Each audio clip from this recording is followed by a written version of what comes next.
This podcast is brought to you by Steede Motor Group, Claregalway. For your personalised vehicle shopping experience, find out more at steedemotorgroup.ie. So delighted now to be joined by Cyril Farrell and Keith Higgins to look ahead to the Connacht Intermediate hurling final this weekend between Ballinderreen and Tooreen in that league at 1:30.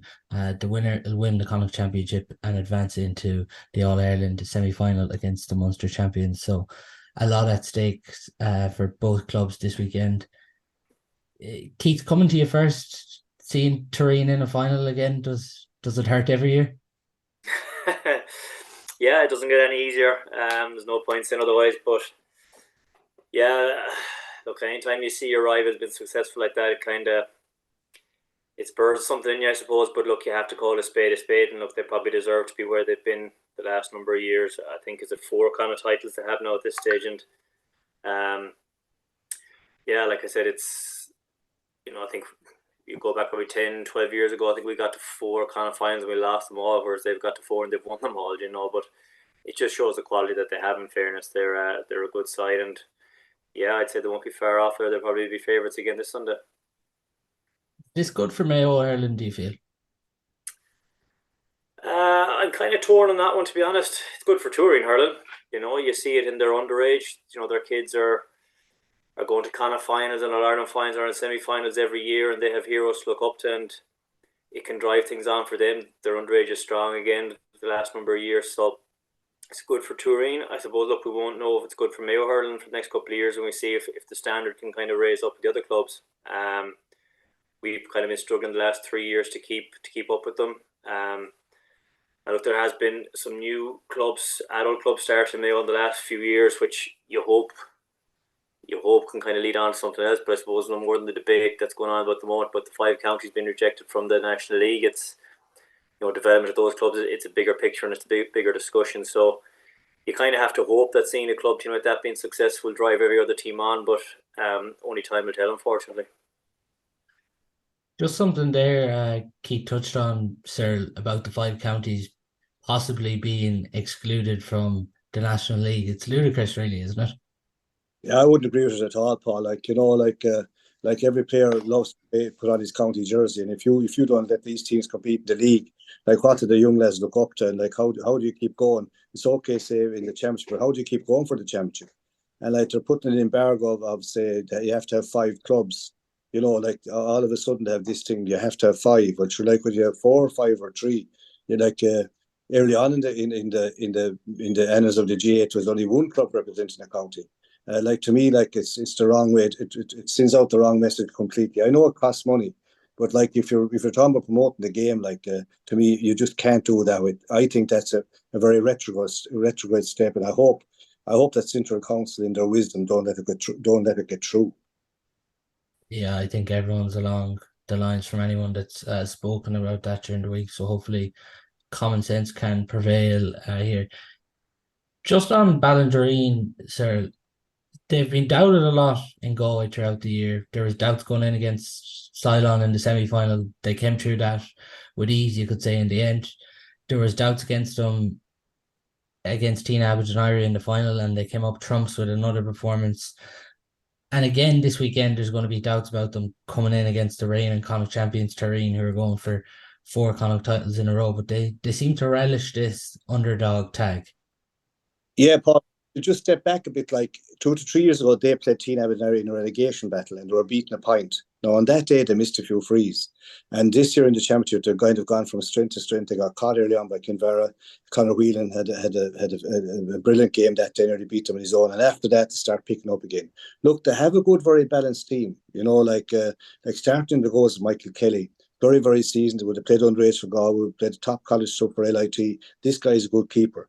And like in Robbie Lane, full back, and Kieran Meehan, centre back, very, very experienced players. And they have 2 very fast wing backs, O'Connor and Mannion. And like centre field, like they're balanced. There's a Lane, Robbie Meehan midfield, got man the match to the final. Like they're good hurdlers up front. Like Morgan is a good player. Young Lane is a good player. Niall Cohen is around for a while, but they have a nice bit of balance. And the big thing was the last day, Paul, in the final, the subs they brought on played very, very well. Like they got great scores, and like you could say won the game, especially O'Connor, call him the Doc, they call him, and Lafferty, these guys. They have 17 or 18 very good players to pick from, and they're kind of doing that all years, and they've gone from strength to strength. As you say, okay, Tooreen will be favourites. More or less, I don't know what they've done say on last year's form, and they were very unlucky in that final. But like this Ballinderreen team are nice because they play a lot. The last year or so they played in the senior league and they were intermediate, and they've gone quite well in it. What have they done this year, sir, to get things right? Well, I suppose their backup thing, like, you know, Keith Connolly is kind of, you know, is their manager. But they have you know, Keith Helbert and me and then Kevin Moore. These guys, they're very experienced. I think they've got the basis of their team. The backs are very, very steady, rock steady. When you're not letting in, say, soft goals or soft scores, like you're in the game the whole time. Now, Ryan Lane, good free taker, because really kind of solid, stood up to everything. Like this time of the year, if you have a top goalie and a kind of a free taker, they're the holes in the game. But they have plenty of pace, and like they've gone from strength to strength. I said just to get, they always had the team. Like I said, it's just to get their, like I couldn't believe it last year when they didn't qualify. Our own club played them in a league game last year. I thought they were very good, and they were one of the first teams knocked out when it came around to the round robin, the intermediate. I don't know what happened, but I knew that they were much better than that. And like they had a great win in the final. Teen Abbott and I were hot favourites, but like they won on merit, and like they probably have gone from strength to strength. Like, and they'd be kind of eyeing up a good run in the championship. Like if they get a good run, it kind of sets them up for the senior next year. On that, Sir mentioned there, Tooreen getting to the All-Ireland final last year, coming up short against Mona Lee and Keith. They've obviously lost Carl Freeman, who would have lined up for Mayo for many years. He's obviously a blow. Are they a better team this year, do you feel, than last year? It's funny, like if you'd asked me that question probably a month ago, I'd have said no. But I suppose like the losing Cahill doesn't seem to have affected them too much. You know, they've, like when I was looking at their team that played against us in the county final, look at their team that could potentially start. Like Cyril said there about Ballinderreen, they probably have 18, 19 players who he could justify starting on any day, and you know, one or two of them coming in isn't going to weaken the team an awful lot. Like their six forwards are very good. I suppose that's the one thing that's been standing to them. Like they're solid down the middle. Defensively, they have a good setup. They know how to free up the centre backs. We can kind of just play across the full back line. Their midfielders drop in, their wing forwards drop in, but they get forward then as well. And there's six forwards there who can score on any day. Like, I mean, you know, 223 the last day against Four Roads. I know the game against us was very low scoring, but you look at their scores last year as well. You know, they're always kind of hitting up probably towards the 20 points mark and winning a goal or two here or there, which is good scoring. So I wouldn't say they've been weakened. But definitely their attacking threat is probably where that could kind of get them over the line on Sunday. Again, I know Ballinderreen have been putting up with big scores all year as well, so it'd be interesting to see how that works out. But yeah, I suppose the one thing with this Tooreen team is that they've just been playing together for so long now. They have their system off to a T. They're just very hard to break down. And yeah, I think when you look back on it and you take all things into consideration, they probably are where they were, if not slightly better than last year, I suppose. They've had an advantage over Galway club teams at intermediate level. Like the last three finals, Kinvara, Clymer, and Mike Cullen, they've beaten. Yeah, and I don't think, I suppose, like, I know I go back to my time where when we were getting to Connacht finals, we probably had that fear about playing Galway teams. Whereas this Tooreen team, you know, they're down in Clare, they're down in Limerick, they're all over the country playing challenge games all summer, all year. You know, they're playing senior teams down there, so they don't fear coming up against Galway intermediate teams anymore. I suppose look at their track record proves that. So yeah, look, they'll have absolutely nothing to fear. That I suppose they got over the bridge in 17 against Ballinderreen, and after that, then like I said, they just gone from strength to strength. So look, they'll hold no fear. They'll be full of confidence, and Sunday will be the exact same for them. Is this important then, sir, do you think, from a Galway club hurling perspective, when you look at the last three intermediate Connacht finals, three of those clubs came up short? Yeah, well, it would be, but like you see, Paul, you have to realise that in Galway, at the moment you have Senior A and Senior B, and then intermediate, so that you're down, you're down a good bit down the pecking order for the top intermediate team. Now, after saying that, like Ballinderreen or Teen Abbott and Irie, whichever win that final, would fancy themselves going down against any Mayo or Roscommon team. That would be the belief they've had. But like Tooreen, to be fair, have knocked that on the head for the last few years.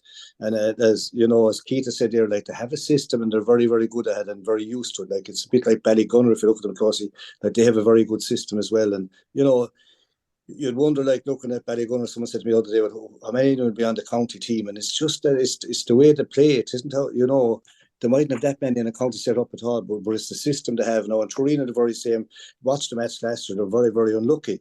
And they're going to say that this is their year. But Ballinderreen are fresh now, and they believe they should have come up before this. Were unlucky to go down, have a great tradition, like, you know, and they're always very hard to beat. And to me now, they've got very solid. And even their half back line, Meehan centre back, O'Connor and what's the other name, Mannion, the two wing back, they're fast. They're as good as any of the half back lines in the senior club in Galway. And I would think they probably have enough to get over the line. I think, like, okay, it'll be tight, right? I still think they'll be, in my mind, they'll be slight favourites. There's challenges with this athlete pitch, you could say. It's tight. It feels like the crowd are on top of you. I presume you've played here, Keith. Like, how challenging is it for like players who haven't played here before? It's hard to say. Like, it is a tight pitch. It's a short pitch. I suppose I don't want this to sound negative, but it kind of suits Tooreen in a way, because the way they set up, they'll crowd that kind of middle section. Probably, I suppose, their half back line midfield.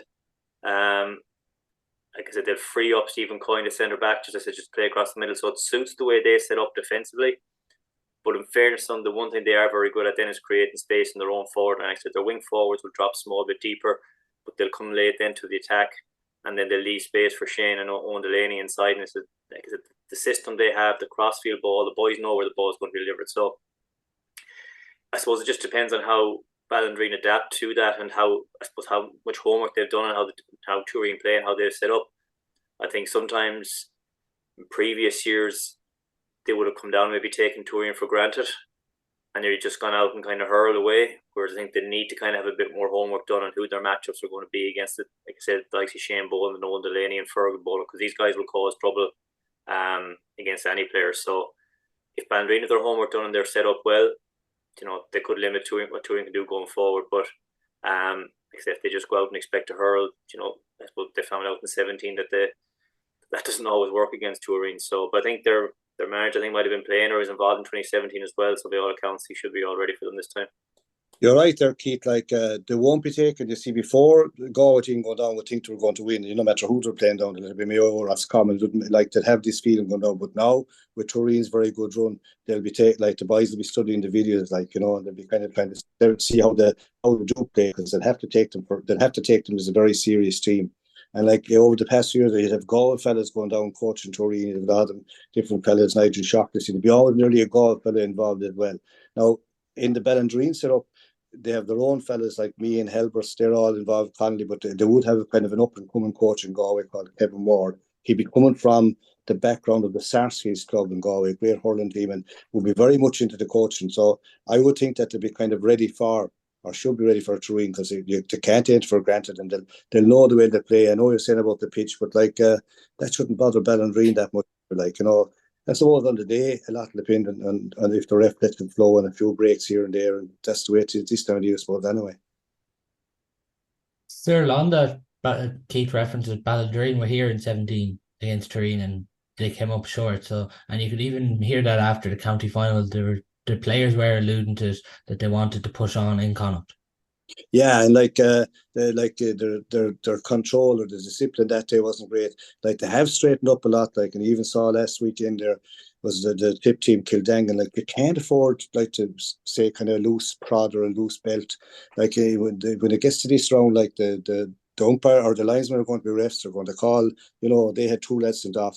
A lot is going to be whoever controls, like, okay to be aggressive, but kind of controlled aggression. And to me, like, Ballinderreen have improved immensely this year. Like, they are very controlled. They're sure of what they're doing. Okay, maybe if they're under more pressure, it might come back to haunt them. But like to me, this year they look to finish the article. Just getting into matchups there. Two key men, Keith, for Ballinderreen all year have been Niall Cohen and Roy Lane inside as that kind of two-man for forward line at different stages. Who do you see from Tooreen picking them up? Yeah, I think previously you would have had Michael Morley there fullback, and he wouldn't have strayed from fullback at all. But they seem to have changed up with this year. David Kenny's kind of gone back wing back into fullback at times, and Conal Hessian there was a new guy into the team this year. So I'd say they'll be the two man markers in the full back line. That'll kind of free up then Michael Morley out wing back. He's well able to hurl out there as well. Um, so yeah, they'll be the two guys I'd be expecting to pick up the two lads. They're kind of been kind of getting the man marking jobs all year, but like I keep mentioning, the way Tooreen kind of free up Stephen Coyne at 6, he'll just make sure he drops back in there in front of the two boys as well. And like I said, their two wing backs are cute enough as well. If the ball's coming down one wing, they'll cut back in and they'll kind of try and cut off the crossfield ball from the other side. So, and again, that just comes back from their midfielders dropping back in and their half forwards dropping back into midfield as well. So they kind of like have a knock on effect. They'll never leave their full back line exposed. So I suppose that the kind of strength from them is kind of how they stood up rather than kind of the strength of their man markers. But in fairness to David and Conal, they're two tight guys. So, I'd be expecting them to kind of pick up the guys there, but with Stephen Coyne dropping in front of them.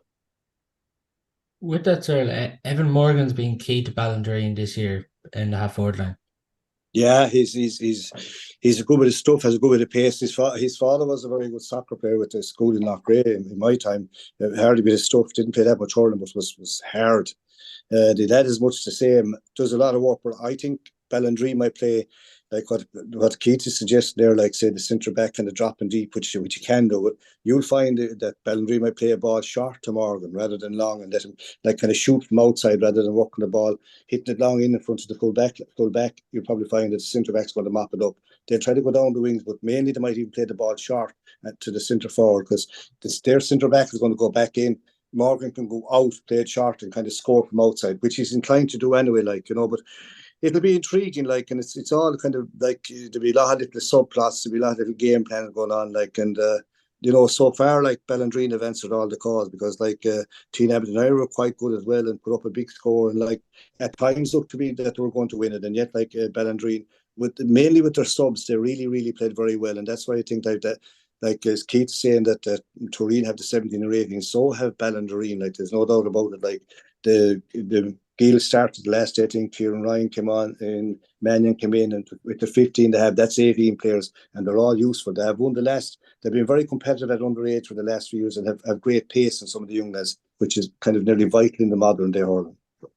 They might be able to get a bit of joy off their centre forward, right, if he does drop a bit deep from Stephen Coyne, but they have to be very accurate with that. And we've seen that in years before. You will get ball to the centre forward, but like I said, the midfielders will drop in. So if their accuracy, if their hand passing, strike passing is off at all and it breaks down, that's where Tooreen will swarm them and they'll eat them up then. So there is a bit of joy to be got, but they just have to be very accurate from there in. You're right, Keith, but a lot of the teams, even you're playing short, they have to trust their centre forward to play it short. A lot of them, even they get it loose, say midfield, they're trying to drive it too far. It's kind of it should be a sharp ball in front of him if they have confidence on him and draw the centre back out. If he doesn't come out, you can tap over from outside. Now, as you said, it has to be accurate, but it's a play that can be worked on. And I'd say, knowing the boys and knowing young kind of Ward fairly well, I would think they'd have that spotted and they'd be trying this, I'd say, during the match. With that as well, sir, you talk about them going short, but they did get a lot of joy off Michael Kelly's long puck out. It was nearly old school in the final. Yeah, well, it was a breeze, and Michael Kelly has a very good puck out, but he's capable of going over the half back line. Now, if you go back deep enough, but he's capable of pinning it as well. But then, as you know, you pin a good, say, ball to a wing back or say to a wing forward, and he drops it. It's kind of the goalie that gets blamed, really. But he has a very good long one. You can throw caution to the wing at times. But you're going to find if they know that especially the centre back is going back deep into the pocket, there isn't much joy in driving it on because they're going to be good enough to get it and work it up. You'll find that they'll kind of try to pin their wing back suits and try to score from outside, especially early on, to drag the Tooreen centre back out. Keith, around that middle third in attack for Tooreen, where do they hold the most threats, do you feel there? It's difficult to say. If you're looking at their half forward line there, Liam Lavin, Fergal Bowen at 11, their other wing forward then, I said they have a couple of different options where they go for Brian Morley, Oisin Greeley, Sean Regan, who'll be back in now after Ballina getting bet in the football championship. like they do have options there, but Fergal will probably start. He can start at 14 or he can start at 11, and he'll just drift all over the place. And if he's not followed, he just, like I said, that's where he'll pop up. I said he can just pop over scores in from anywhere from 60 yards in. We've seen in the last year's final against Moline, he probably had a chance or two towards the end and maybe snatched that, which is very unlike him that he missed. So, but again, the way they play, I know I'm probably making this sound very or oversimplistic, but it's very hard to play against. But like I said, their half forwards will drop deep. They'll leave the pockets of space for the two corner forwards, but their half forward line then will come late. They'll take the pop pass off if the shot isn't off the corner forward. So they just do have threats from everywhere really in that forward line. Owen Delaney and Shane Boland inside are very good. Kenny Feeney will probably start at 14, drop out a tiny bit, but again, what he probably lacks for in pace, he makes up for in cuteness. He'll find pockets of space, he'll get a pop pass, and then, like I said, anywhere 40, 50 yards, he'll pop it over. So that's kind of the one strength I'd say with Tooreen is the quality of forwards they have. You wouldn't be just relying on one or two of them.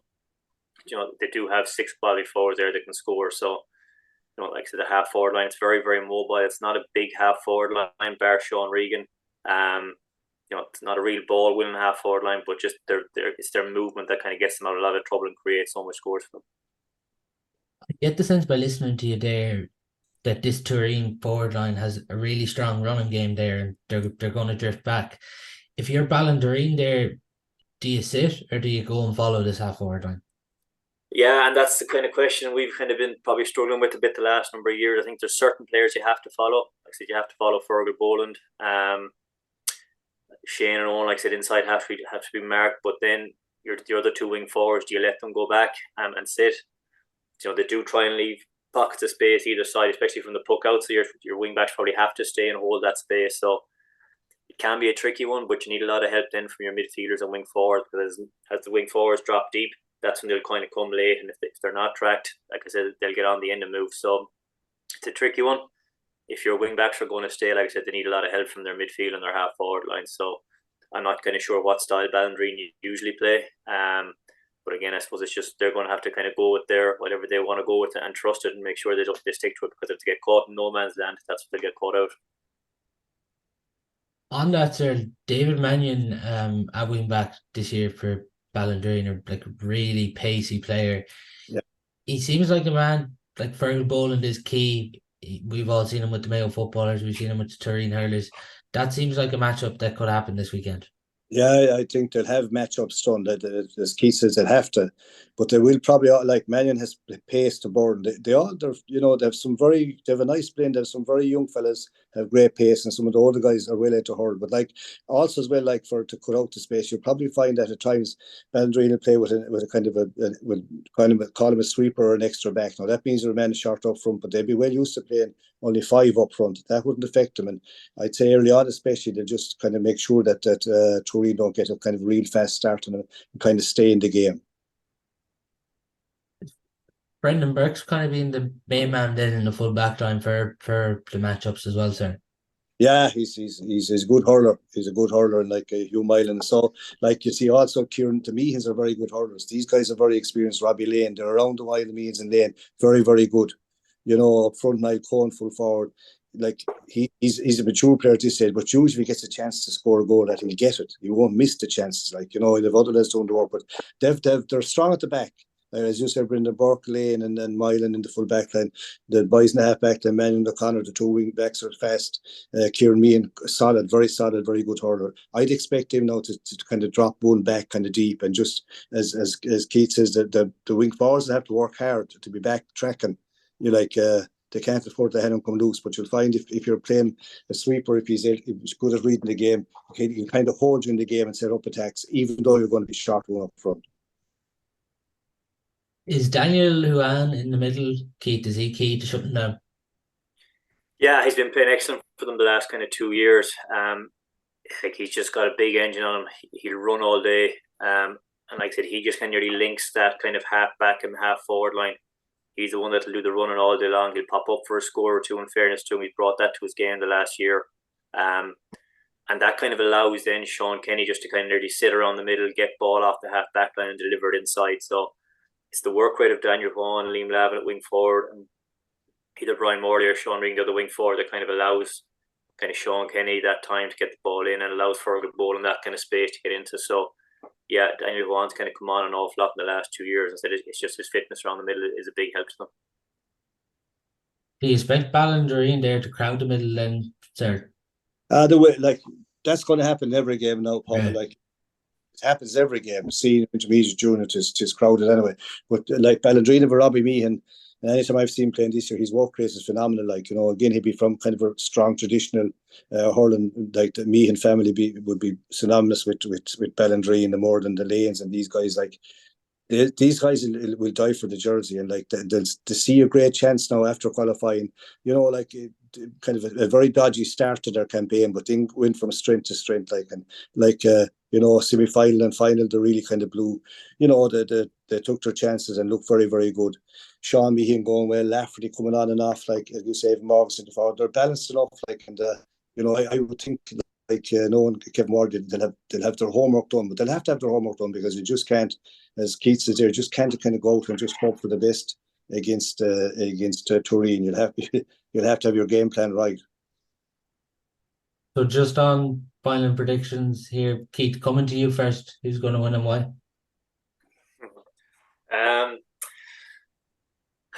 I don't know. I suppose. Look, from looking at as much as I've seen Tooreen in the last couple of years, given the forwards that they have, given the setup that they have at the back, given the track record they've had against the Go Intermediate team the last 4 years, I suppose hard to say one thing ahead of the other. I'm just going to go for Tooreen. I suppose it'd be interesting to see. Kind of, they've had a 3-week break. I think Ballinderreen's a 3 or 4 week of a break they've had. This time of year, there's going to be very few challenge games played in those kind of 3 or 4 weeks. It's kind of how much the sharpness is still there after the county final. So I'm going to go with Tooreen just on the basis of kind of, I think, the firepower that they have, the experience that they have, so that they're just so well set up at this stage. Like Sarah mentioned there, that Ballinderreen probably play with 2 inside, and it's kind of interesting. Tooreen play similar, but like in last year's final against Monaleen, it was in the second half when Monaleen actually just kind of pushed up on Tooreen. They just kind of took a chance after a poor enough first half and kind of went at it, and they just managed to outscore them. So, if the both teams are playing a similar style, I'm just going to back Tooreen based on their experience and their knowledge of playing together. Cyril, you've referenced, do you expect Ballinderreen to get the job done this weekend? Yeah, like the quality of the final between themselves and Tina Ebner was very, very good, and I think if Tina were there, they'd probably be favourites as well in my eyes. But after listening to Keith there now, the more you hear about Tooreen, the more you kind of say, oh, good God Almighty, they're above the usual team, shall we say, coming from Mayo, and they're very, very balanced, and they have been around, and they've won they're going for 3 in a row, which is phenomenal. But just the feeling about Ballinderreen this year, things are different, and they're on a high. There's a buzz around the place, and their underage teams are kind of coming good as well. They're a club, fierce, proud club, but they're definitely on the way up. So I'd be kind of touching them to get the job done on Sunday. Yeah, so that's at 1:30 on Sunday in Atlee, the Connacht final between Ballinderreen and Tooreen, the Mayo and Galway champions this weekend. But that's all we do have time for on today's show. Thanks a million to the lads for coming on.